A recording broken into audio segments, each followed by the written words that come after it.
What's up to my people of the Booge? It's Friday night, it's 7:30, so let's dance. Is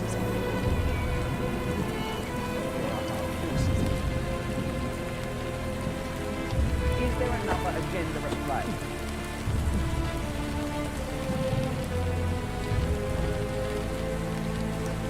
That there are dark forces. Is there another agenda at play? The deep state. They got me.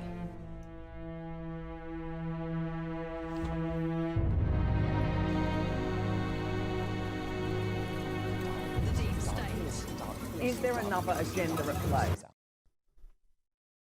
All right.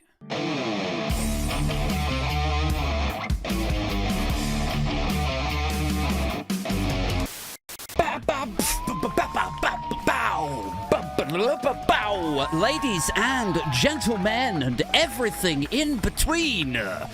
Welcome. Welcome back to the channel. Welcome back to the show. People, listeners, viewers, subscribers, Patreons. All of my people of the Booge. How are we doing? What's going on? What's the happy haps? Have you had a good week? Oh, that's not good, is it? Move that out of the way. Showing off my tricks of the trade here. Got my vanity lamp shining in my face. So I do. How's your week's been? Everyone, people in the live chat, people at home, people listening to this later, how have your weeks been? Hopefully better than the week experienced by the one-time Prince Andrew. Gentleman who I don't know if you saw my Blue Sky posts this morning. I've rebranded to Rebrandrew Mountbatten Windsor. Now that he's no longer, Prince Andrew, he's rebranded, hasn't he? Or Mounty-B. I quite like the idea of calling him Mounty-B. Because Mountbatten is... It's quite a mouthful, isn't it? Andrew Mountbatten Windsor. It just doesn't really roll off the tongue. Mounty-B feels like... Well, first off, it's more fun to say. It's a bit like when you say you're having a mental breakdown. I'm having a bit of a Menti-B. Sorry, guys. Mounty-B. It sounds funner to say, but also it doesn't sound not like a sort of late 90s, early noughties UK garage act, does it? Artful Dodger featuring Mounty-B. You could totally see that, couldn't you?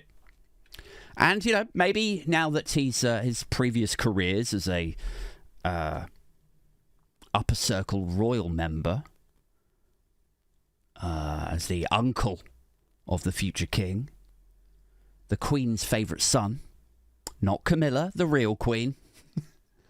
Now that career has come to a close, and then after that, the trade envoy, now that career has come to a close, and of course the career as an international jet-setting paedophile, allegedly, reportedly, probably, that career, we hope, has come to a close also. Maybe a stint in UK garage is not off the cards. Maybe a stint in the music of my youth wouldn't be the worst thing for Andrew, for Rebrandrew these days. I mean, it's either that or born again Christian at this point, isn't it? That's that's the usual trajectory, I think, for people like this. Is they get in trouble, they're exposed as being something of a wrong'un, caught with their pants down, or allegations surfaced that they, if it's a Greg Wallace, that they took down their pants in a dressing room or whatever the fuck that was. And then miraculously, periodically, some period after that, they become a born-again Christian, like Russell, like our friend of the show, Russell Brand. And I gather Elon Musk this week. I don't know if you guys saw that. Elon Musk was tweeting about Jesus. Of course he was. That train's never late, is it? If you get exposed or revealed in the Epstein files as begging to want to come to the island and party with the paedophile billionaires, if that sort of inconvenient news surfaces in the headlines and the timelines, almost like clockwork, a matter of days later, You're all over the socials talking about how much you love the teachings of Jesus now, Elon. The teachings of Jesus. Okay. Which teachings specifically, Elon? That's always the thing that I want to ask these people. Is like, okay, you claim to be a Christian, and I don't want to call you a liar. I don't want to say that you're a fraud, you're a chancer, that you are surfing the Christian wave, the goddy wave, as a means of what? Like, you want forgiveness, or you think that people who go to the church are all so fucking gullible that they'll believe you with your latest horseshit story. I don't want to call you a liar and a chancer and all of that. But which part of the Bible specifically spoke to you? Which one of the 10 Commandments are you living by? What do you think should happen to people who do lie and steal and worship false gods and all of the other shit? I really feel like when it's Elon that we're talking about, if there's one teaching of Jesus or commandment or psalm or Bible verse that he lives by that sort of hooked him in, it's really just like he's seen a tweet or a post by his estranged daughter who fucking hates him.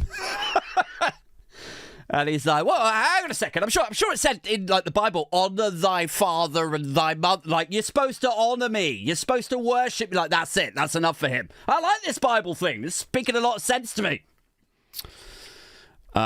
So it's been a hell of a week. Bad week to be a bell end once again this week. If you are Mounty-B, if you are Rebrandrew, or if you're Elon Musk.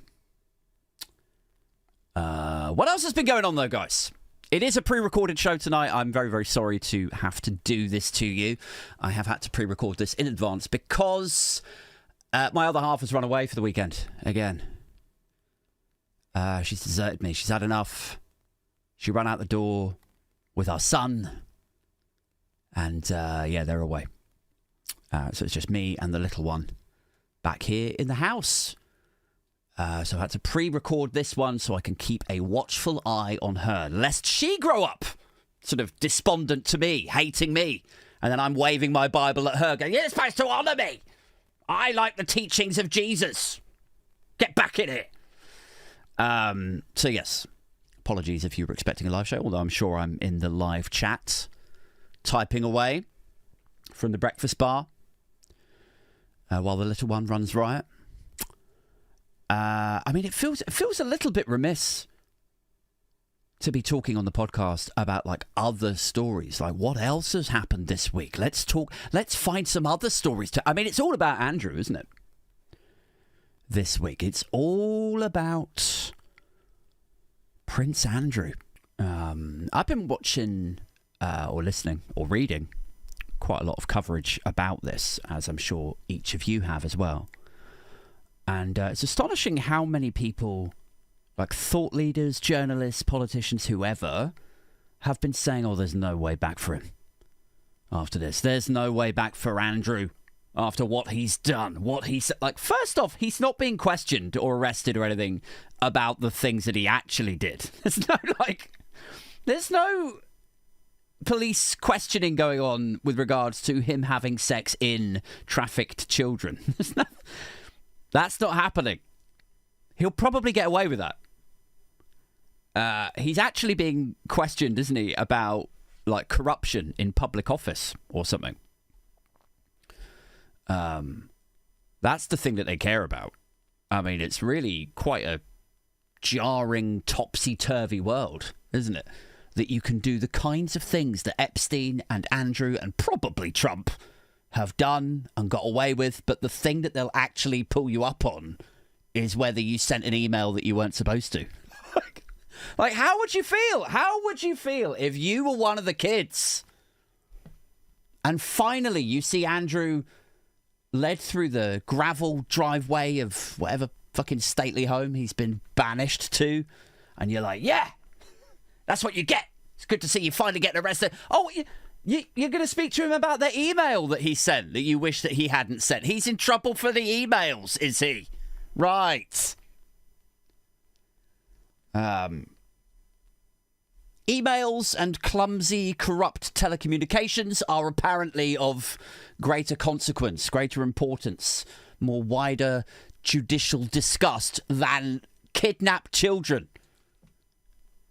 getting trafficked and forced to have sex with the elites on a tropical island.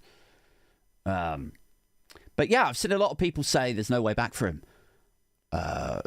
after all of this. I'm like, of course there's always a way back for him. You know, and it's right there. Like, people in the chat, right? People in the live chat. I'm not there tonight. Obviously, this is pre-recorded, as I mentioned. But just for shits and giggles, let's see how many of you immediately know how he could come back. Like, there is a comeback route for him if he chooses to take it. Can you guess what it is? People in the live chat. Just hazard a guess. Hazard a wild guess how Andrew could come back from this and regain the good graces of the public, win us back over. How could he achieve that, guys? People in the live chat, let's get the suggestions rolling. How could Prince Andrew turn this all around for himself? I want to see the suggestions there. I have some ideas myself. I just want to see if you, like, am I insane? Am I going completely off-piste with this? Or do we all actually know? We all kind of know exactly how he could come back from this. It's like nobody's saying it. Everyone in the journo-political landscape is pretending, oh, there's no way back for it. It's like one of those words, one of those go-to sentences they love to wheel out. Like, unprecedented. This is totally unprecedented. Or extraordinary. It's just extraordinary is another word. It's doing a lot of work this week, that word.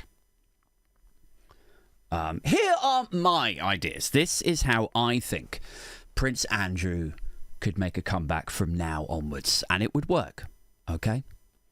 Here's my idea, guys. I think he starts a podcast, I think. I think it's obvious. It's obvious that's where this needs to go. And I think he has to name and shame everyone. I think he has to say, yes, I was there. But I think he has to go like super, super humble about it. Like, if you had been raised in the kind of privilege that I have been raised, then you would probably, like, you can't underestimate how conditioned somebody who is raised in regal circles becomes. And yes, it's disgusting. Yes, it's entitled. But it is a sort of brainwashing. And now I see it clearly, and I know that it was gross, but you are sort of raised to believe that you are entitled to these things, that women will just flock to you, and this prince or that president also gets their share of the women or whatever, and I didn't think I was doing anything wrong. It actually wasn't that out of the ordinary for me to be served up beautiful young women, because it wasn't. If you read up on Prince Andrew, like, he went to South Africa one time and they had like 40 fucking prostitutes sent to his hotel room, allegedly, reportedly. Go and read up on the other stuff that he's like completely Epstein unconnected. So if you had been raised as I was and you moved into circles that I do or did before this whole ugly business surfaced and ruined it all, then you may have, if you walked a mile in my shoes, you might have, behaved as I had. You may have reached the same attitudes and behaviours as I did, and it's disgusting, and I'm very, very sorry. But also there were these people, and then he named every episode of the podcast is another person who was there, like, and he focuses on them and how gross they were. He dishes the dirt. It would be monstrously successful. Due in no small part to the fact that because he would be naming and shaming high-flying elites, very powerful individuals, he'd probably be fucking murdered. He'd probably be offed, like, before it even came out, which would just draw you to it even more. It would be so successful. And because he would be dead, everyone would flip it, wouldn't it? Public attitudes would change. we would all be like, well, was he all bad? You would get that whole whitewashing thing. People fucking hated Diana. The newspapers hated Diana. And then as soon as she was dead, oh, she's the people's princess. What a lovely woman she was. Let's cover the funeral. Let's cover the princes and the flowers, Buckingham Palace gates, etc. Get Elton John up, do a little sing-song. It would be the same for Andy. Like, you'd think that it wouldn't happen with him. But I promise you it would. That's the route back for you, Andy. On the one hand, it's not going to be easy for you to name and shame, for you to dish the dirt on people who at least used to be your friends, people you used to run with. I was about to wheel out my joke about Newsnight and Emily and how you got more in common than you probably thought you would because you're both mateless. But I already did that on a TikTok earlier, so, But yes, anyway, that's my suggestion, is he starts a podcast. Every episode of it is another person whom he is naming and shaming. And yes, I would fully expect them to give him the Epstein treatment and off him in his prison cell while it was awaiting. It was shelved to be, ready to be broadcast. But that would make it monstrously successful. And then he would be popular. People would give him a fair hearing. All it takes is for him to be offed a bit. Just I'm not saying it's a perfect solution. But the question wasn't, give me a perfect solution that makes his life amazingly comfortable for him again. The question was, how does he turn it all around? Right? That's the way I think he turns it round. Is there is no other destination that he can go to now. It has to be humble Andrew Mountbatten Windsor, where he talks about things honestly. None of this I was in Woking. None of this I can't sweat. None of this I don't remember that woman. None of that. All of that has to stop. None of the heavily lawyered communications and press releases. It just has to be 100% honest. Where he's like, yeah, I did go to these places. And I did partake in the beach orgy that Virginia Giuffre said he was present at, and I was at Ghislaine Maxwell's house, even though I and all of my periphery figure friends, people like Lady Victoria Harvey, have suggested ad nauseum that picture of him with Virginia Giuffre was doctored and photoshopped. No, it was real. I admit it now. I was just scared, really scared for my daughters and their future and their titles. But now, let me tell you, after this next message from my sponsor, who would his sponsor be? Who's going to sponsor the Prince Andrew podcast? Guys, there's another question for you. I suppose we should talk about something else, shouldn't we? Let's move the conversation along just a little. Something else I wanted to talk about tonight was the enveloping, spiralling dementia of one Donald Trump. Guys, this week's evidence of Donny's dementia is, I don't know if you guys have seen the Chagos Islands related headlines that have been spaffed across the timelines and Twitters and TikToks, to which you are all no doubt subscribed. But let me take you back to January this year. Not that long ago. Feels like a fucking lifetime, doesn't it? Yes, my t-shirt does say trauma slut on it. I don't know why. I'm not sure. I just like the sound of it. My cap. Should I put them on the merch store? Would anybody like to buy a Triconic cap? It just popped in my head the other day, and now it's popped on my head. But it popped in my head the other day. I was like, you know how all the kids, all the Gen Zers, the Gen A's, Gen Alpha, everything's iconic, isn't it? I'm mad into Brit. I don't know why the American accent is necessary here.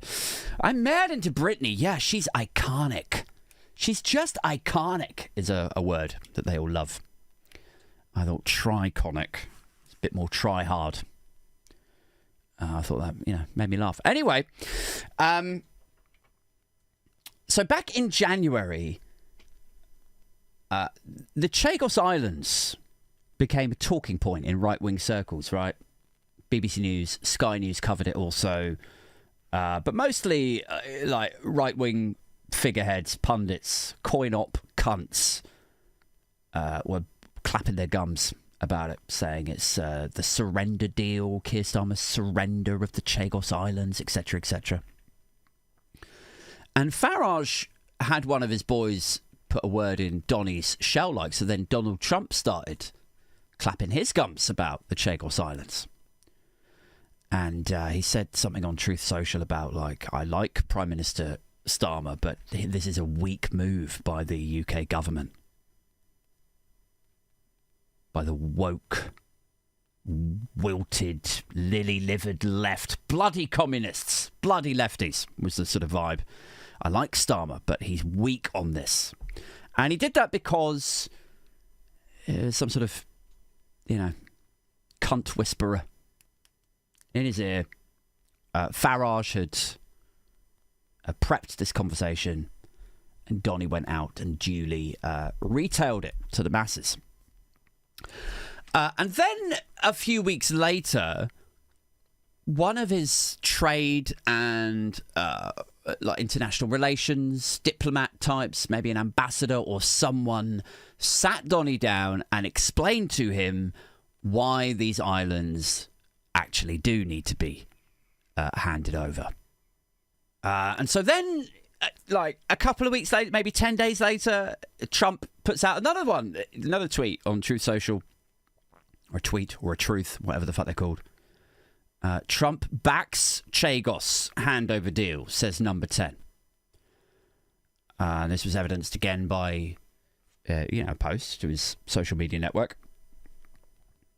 He now realises the nuts and bolts of the deal, the morality, but also the fact that the International Court of Justice, and then subsequently the United Nations, all of these like big international trade bodies and legislative bodies, they've all agreed that the UK never really had a right, like when we handed over parts of the old like colonies, the Commonwealth, like I'm a little bit sketchy on some of this stuff, but when we handed that over but like segregated the Chagos Islands for ourselves, that was illegal. Like we didn't have a right to do that. And so now all of these courts are like, yeah, you need to sort this out. You need to like hand it over. It was never really yours. And also like off the back of these verdicts and things that we're beholden to, unless we want to be seen as a sort of pariah rogue state, we are allowed, like we keep the army base there, the Americans' army base, which is really what they're worried about. We keep that there for another like 100 years, which if you subscribe to the same bleak worldview as I do with regards to climate change, nuclear war, running out of fossil fuels, and us all starving to death or being flooded out of existence, it's more than enough. Like it's not, you don't have to worry about it, guys. Anyway, so let me get back to the story. So originally, Farage speaks to Trump, gets him to wax lyrical about how terrible this deal is, even though it's actually not a bad deal at all for America.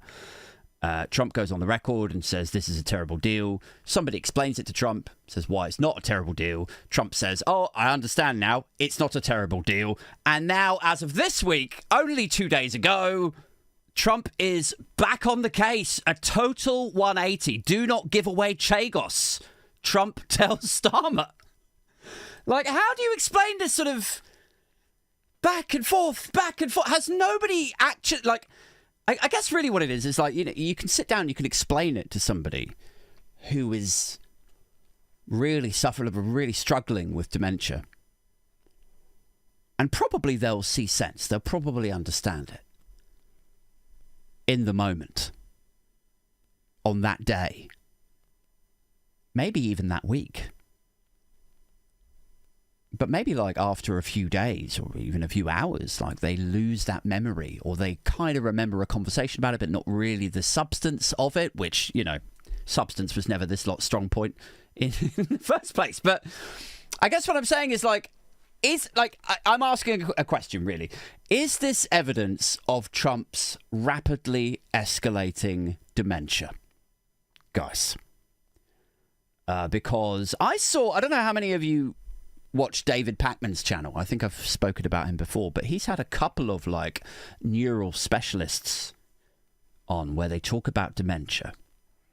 And then this week he had another one on, but this guy was speaking more about frontal temporal dementia rather than Alzheimer's. Apparently they're sort of different types. And he said that the evidence that he sees as an expert in this field is inarguable now. And he starts listing the things out, and it's actually quite, you're like, oh yeah. Yeah, I mean, I know we all talk oh, he's crazy. We all talk about him as though he's batshit and unmedicated, don't we? But when you actually start hearing the symptoms of some of this stuff, the physical lean, apparently, is a thing. I don't know if you've seen Trump standing recently, but he sort of leans slightly off base. It's almost like a stance that doesn't really obey gravity, because he's not a small person, but he sort of leans. It's like you would expect him to fall. There's a very specific type of standing, which apparently, according to this individual, is a symptom of that type of dementia. He also reels off examples of golf cart Mugabe doing his speeches, or sitting behind the desk in the Oval Office, or doing interviews on Air Force One, where he's in the middle of answering a question, in the middle of constructing a thought, a sentence in his head, and it's like he loses train of thought. And it's observable to this expert in the field. And he says, and this is where you start to see, God, I wish I could remember the name of, maybe I'm suffering from dementia. I don't know. I wish I could remember the name of the word that he used now. Is it infractions or aberrations, or it's something like that? And he says this is where you start to see words wheeled out that aren't actually the words that you would expect to hear in that sentence, in that context. And he says, and then the other symptom, it's not just one or two things. It's all of these. It's box tick, box tick, box tick. Yep, this guy, he's losing his fucking mind. The president of the United States is losing his mind. Is anybody looking into this or handling this? Are the family involved? No, not like that. No, we don't want to just hand over the White House. Can we have the family look after him, and then can we get some grown-ups in charge who still have their faculties? Please. Right, what was I talking about? I've lost my train of thought. Oh, yes, yeah, the other example, the other symptom that he mentioned was where people who suffer from this regressive illness, this condition, they mix up people in their head. And he said you can see this with Trump in his speeches or his interviews, where he confuses Nikki Haley with, I don't know, Pam Bondi or Kristi Noem. He understands the individual that he's talking about, but he's in his mind, they're sort of interchangeable. They've meshed together. But what was really interesting about this guy, and again, I'll try and share the link to the interview in the live chat, or put it in the comments later. But the really interesting thing about this was he said that if you put him in a seat and asked him the question, is this Kristi Noem, or who, you told us about this a minute ago, you said that it was Pam Bondi, is that correct? He would ace a lie detector test, because in his mind, in his dementia-ravaged brain, he totally believes it. It's indecipherable for him. That's where he's at now. And so, yeah, I don't know, man. Just nothing much funny about it. It's sad. It's scary. I really don't know what to expect from this fucking Is it a State of the Union this week? Where he has to... It's a stand-up comedy performance for whoever happens to be the president at that moment in the year. Obama got up on the stage. Obama did his speech, told a couple of jokes. Joe Biden got up on the stage, did his speech, told a couple of jokes. Is Donald Trump going to be able to perform in a similar capacity to how Biden was just about able to kind of keep his shit together for the last State of the Union thing that he did? Is he? Only time will tell. I mean, in some ways, it's like... It's kind of reassuring, isn't it? It's kind of nice to see. I think the South Korean Prime Minister or President or someone, like somebody was jailed this week, weren't they? Over that way, out east, for corruption, for trying to launch a coup. And then Mounty-B getting arrested and questioned, albeit not about having sex in trafficked children, but, you know, some repercussion is better than none. And then you have, you know, Trump, who continues to try to evade the repercussions of the Epstein files himself by hiding 4 million yet-to-be-seen files, which, as we said on last week's show, like the fact that they've hidden those ones, like these ones already that they've released have been explosive. So you know that whatever is in the hidden ones is going to be like way worse. It's going to be so bad if they would rather, as I said last week, if they would rather that you thought that they were all protecting the same paedophiles that they promised to expose. If they would rather be thought of as that, and obviously corrupt, and covering it up, if they would rather that you had formed that opinion than whatever is in the remaining 4 million files, then whatever is in the 4 million files has got to be really fucking bad. But it is nice to see, you know, there are some repercussions, perhaps, for Donald Trump, if only in the form of him suffering from, you know, regressive old age dementia, just like his dad did. I suppose I should talk a little bit about Funk 27. So for those of you who haven't tuned into the podcast before, I used to sort of sponsor it by my own website. Does that sound pathetic? It's a little bit cross-pollinate-y, isn't it? It's a little bit up your own arse or whatever. But yes, I have a website. It's called Funk 27. I've rebuilt it, guys. If you want to go and sign up on it, you can do. It looks like this. It's basically, I want it to be like a record label for punk as fuck satirical content creators. But yeah, you can see, look, you can sign up on the top here. It's got podcasts, recent shows. You can join the community if you want, which is basically the Patreon. It will take you off to that. I'm going to have this as a feed. Sorry if this isn't very interesting for you guys. Hopefully it is, though. I've got a feed of all, like, obviously it's only me on there at the moment, but I will be taking referrals if there's somebody that does, sort of, you know, self-made independent content. If they're a bit satirical, a bit snarky, yeah, send them my way. Drop them in a comment. Let me know about their content so I can go and check it out. And then it's got links like comments to that people have posted on the website, and then links to like Blue Sky stuff as well. I haven't put anything on there for Twitter. And yeah, you can go and go to like a video, recent video. Here you go. Drop a comment. I'm not logged in at the moment, am I? Here we go. There you go. Go to a podcast episode, drop a comment. Let me know what you thought about a particular thing. You can go to your profile. It's very sort of like social, right? And it's in its early stages. It is a very basic rebuild.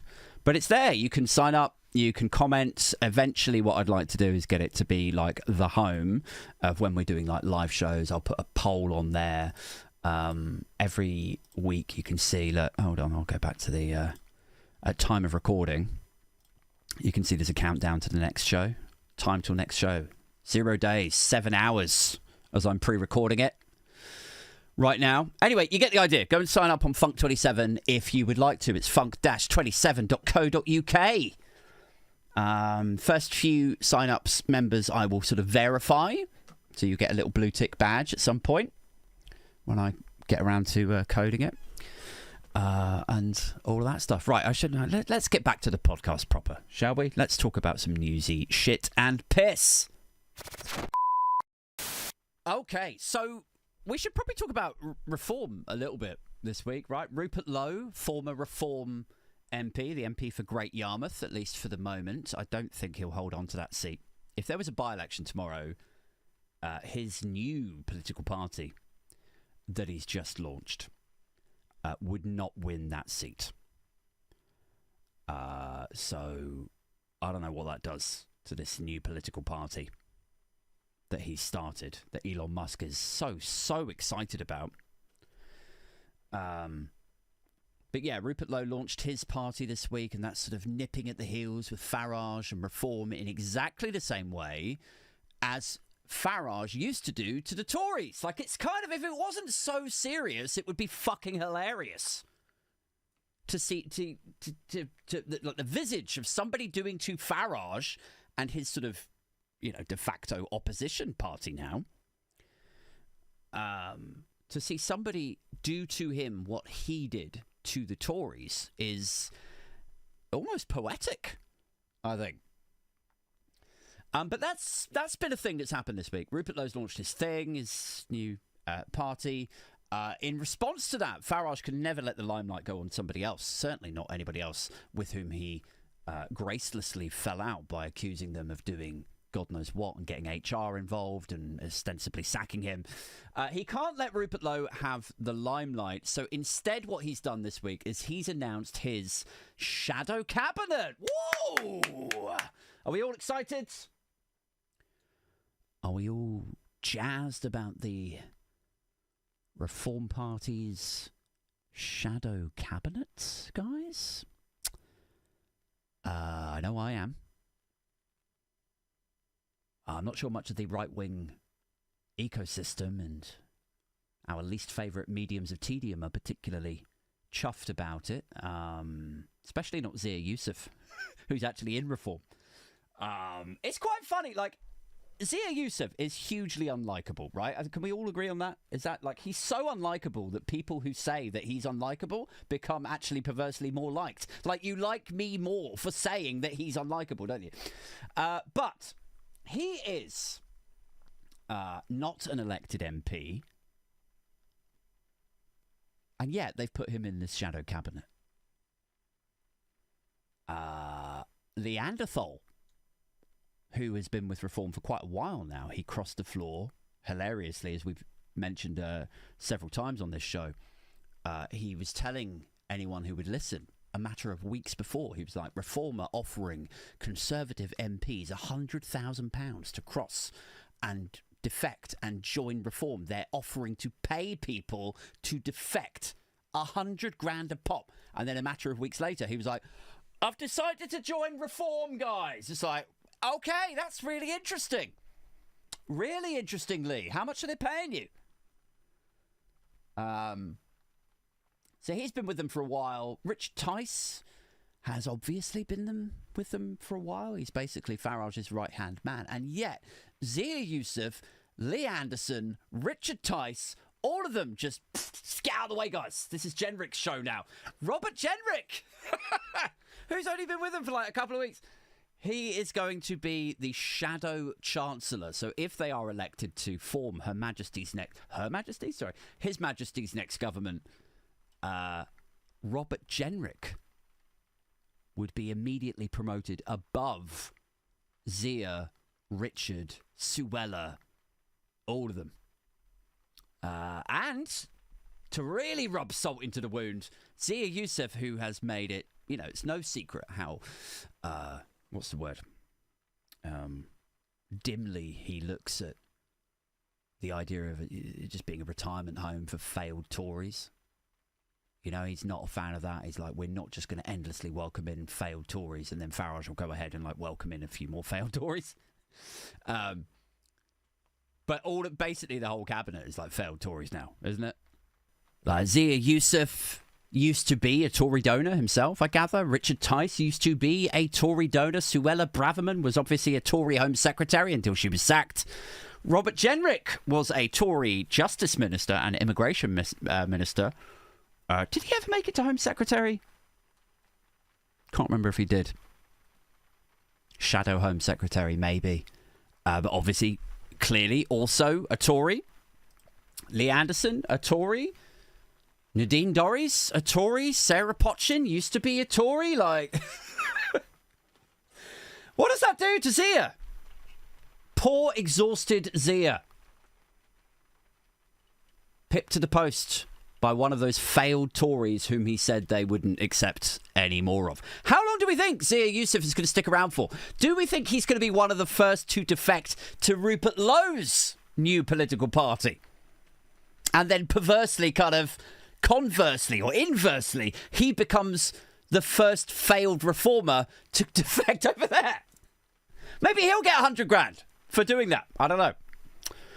I mean, it's harder, I think, to persuade Zia Yusuf to defect over to Restore Britain or Advance UK or any of those. Like, particularly Rupert Lowe's one, because his whole thing in moving further to the right is to push or drag Nigel Farage like further to the right himself. They're a campaigning party. They're not going to win the next election. They're just there to embarrass Farage and drag him to the very far reaches of the far right. So we're talking remigration. We're talking about rounding up the immigrants, deporting them. Rupert Lowe, I've mentioned this a couple of times before, but he was the guy who said he would take economic migrants, as he calls them, and he would put them on some Scottish island up there and let the midges do the rest. That's what he said. So it would be impossible, really, to tempt Zia Yusuf away, I think, when they're like people like Zia Yusuf are probably like the, second generation immigrants whom Rupert Lowe's new party will probably be targeting. So like, how do you persuade Zia Yusuf? Unless you're going to sort of tie those two goals together, like lure him over into a plane and immediately deport him. Like then I can see how it might work. Although luring him over with 100 grand to do it, I mean, it's starting to feel a little bit like the Rwanda policy then, isn't it? If you're like paying people to leave. Anyway, so that's been fun. He didn't have a very good week actually this week, Zia. Should we have a quick listen? Let me see if I can find it for you guys. His appearance on Newsnight was an absolute fucking abortion. For examples, there are 17 million people in this country with disabilities. That's 25% of the population. This act means if you have a disability, you've got an equal right to a job, equal access to public transport, or really practical stuff like most people don't even think about. Door frames have to be a particular size so that people using a wheelchair can literally get in and out of a building. Do you not want to protect those people? No, I think those things should be protected. So, like, I love this sort of thing because it really, like, it cuts to the heart of the problem with populists, particularly with right-wing populists, is they're so good at having a glitzy press release, standing there saying, like, yeah, we would get rid of the ECHR to stop the boats and send them home. And then when you actually sit down with them and you go, like, so you're going to get rid of the human rights laws and you're going to leave the Court of Human Rights and you're going to trash this act. And so let me go through the clauses of the act with you. Would you get rid of this, Zia? And once you actually start picking at the substance, like exactly like Brexit, exactly like any other example of right-wing populism not dealing with the substance, it always falls to pieces. You can't reduce a serious conversation like this to 2 minutes. Forgive me. I am not reducing anything. I am literally going to go through the protected characteristics and ask what a reform government. Okay, whether the reform government would protect them in the future or not. The fundamental problem with the line of questioning here is that you're not going to ask me about the fundamental point that I'm making, which is that, for example, social class is not listed or mentioned in that at all. I'll ask you in a moment. Are you going to protect sex? We believe that regardless of your biological sex, you should have an equal right to a job. Okay. Are you going to protect... Now, whether that... Okay.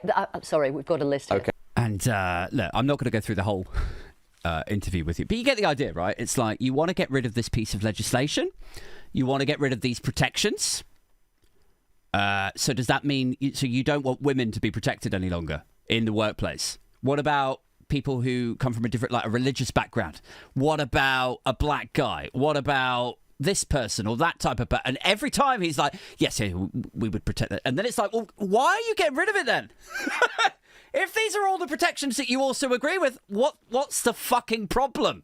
Like, are you okay, Sia? Are you? Do you need some sleep? Are you exhausted again? Maybe you need some time off, son.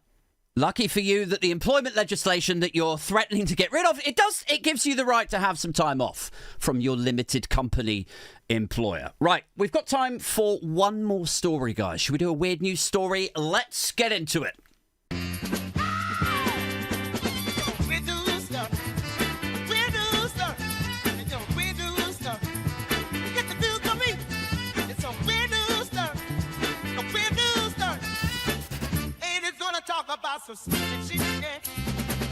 All right.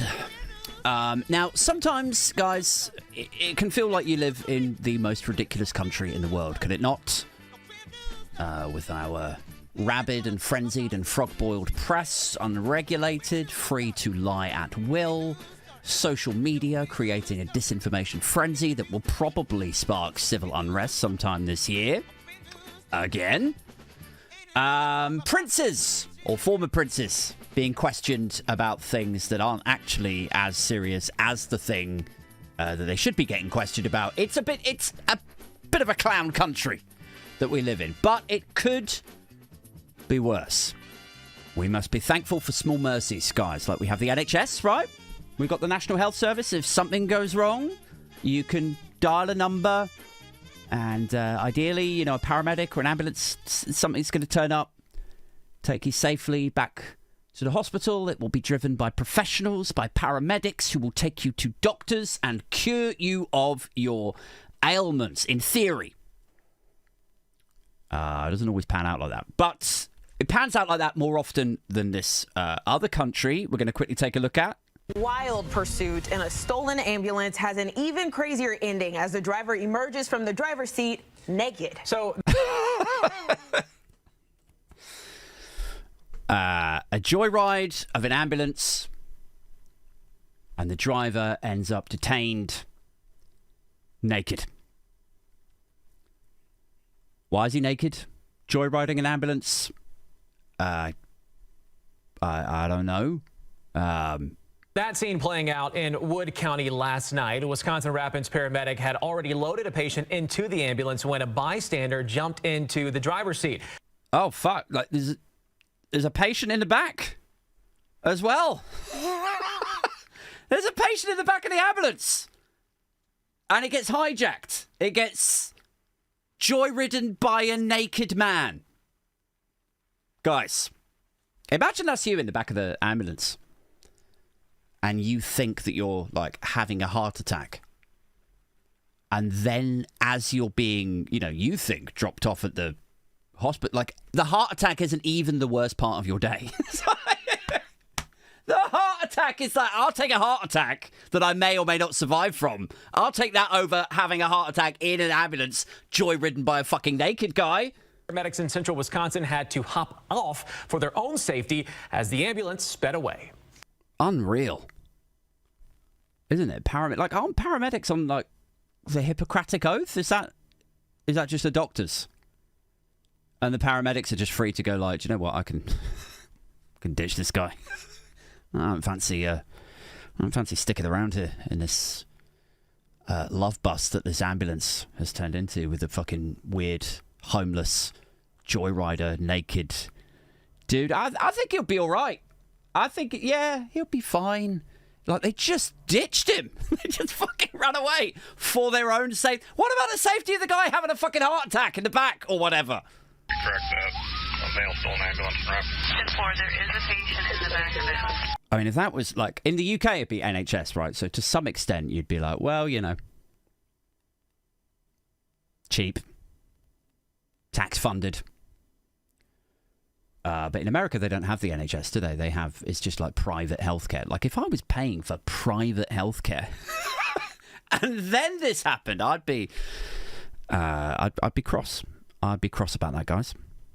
Dude is naked, and looks like he's got brown long hair and a beard. We can only imagine what the patient in the back must have been thinking as the ambulance bounced and shook and speeded down the highway at speeds topping 70 miles an hour. Yeah, it's more top-tier journalism here. More extraordinary. More unprecedented. We can't even imagine what that patient would be thinking in the back. I could hazard a guess. What the fuck? Who the fuck are you? I'm your naked fucking Uber driver for your ambulance. Strap in. Bouncing off the walls every time he takes a corner, like bam, bam, like trying to thump your chest to get the fucking like heart tubes pumping again so you can get the fuck out of there. This isn't Grand Theft Auto, you fucking moron. Why are you naked? Why is the nakedness necessary to joyride the ambulance? Till 20 minutes later, a tire finally deflated. It swerves off the road. We can only imagine what he's going through. Guys. Do you know what I would be like looking like? Do you know, have you seen the coverage of Prince Andrew as he's being driven to the police station? That fucking picture, that would be me in the back of that ambulance. That's what I'd look like. Oh, hands up! Turn around, put your hands away from me! Hey. Okay, look, guys, I don't think we need to see any more of that, do we? You know? I don't know, you know, a long unkempt hair and a beard and not wearing any clothes and wrestled to the ground and forced to face the repercussions of his naked folly in a way that Prince Andrew has not been. Even, you know, regardless of his arrest this week. But yes, I'm going to wrap it up there. Thank you so much for continuing to tune in. It means the world to me. Do go and check out Funk 27 if you would like to sign up there. You can go straight to the Patreon. That's fine too. I post episodes of the podcast 2 days before everyone else to the Patreon. So immediately after this will go on to members only on YouTube. So you can sign up there too. Or you can jump over to Patreon. And then those guys get it for 2 days before it's released out into the wild again. We also do in-person meetups. We did one at the end of January. That was a lot of fun. We went to go and see Nirvana UK, the tribute band in Islington. What else did we do? We got a Discord chat, which I often go in straight after the show, although I might not be able to tonight for obvious reasons. But yes, do consider it. Go and check out the Patreon, check out Funk 27, or sign up here on YouTube. That's it for this one, though. I'll be back next week. There's a new Far Right Watch. I don't know if I'll release it today or put it out tomorrow, because I've already put a video out today, but it's ready to go. It's all about unemployment, specifically youth unemployment, and having a bit of a delve into that area and trying to find some laughs, trying to find some fun, frolics and laughs, plural. A bit shit if there was just like one laugh in it, wouldn't it?